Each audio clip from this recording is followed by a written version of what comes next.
Hey everyone, welcome back to the channel. Today we're diving into some major drama from the combat sports world. First, we've got Brian Ortega's terrifying weight cut disaster that nearly canceled his UFC Shanghai co-main event against Aljamain Sterling.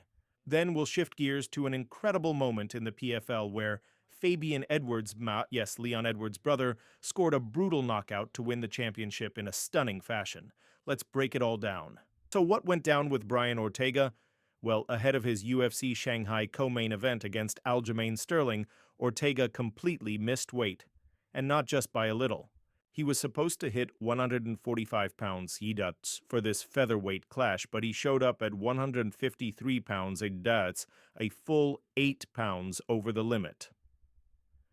But it wasn't just about the number on the scale. Reports emerged that Ortega had been hospitalized during his weight cut. There were even rumors of an ambulance spotted at the Fighter Hotel in Shanghai. Videos from the weigh-ins showed Ortega looking visibly drained and struggling to stand. One fan even commented, "Bro looks dead." And honestly, it's hard to disagree. He was so depleted that he could barely lift his arms during the face-offs. UFC commentator Brendan Fitzgerald later clarified that the fight was never officially canceled. But there were serious doubts about whether Ortega would be medically cleared to compete.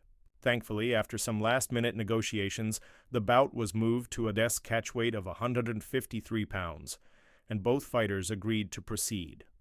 This isn't the first time.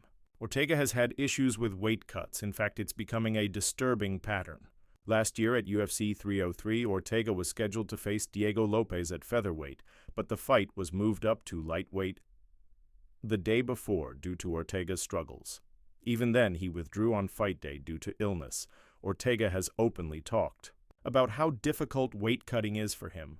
Back in 2020, he even shaved his head to help with the process, mentioning how emotionally taxing it was and how he wanted to donate his hair to children with cancer.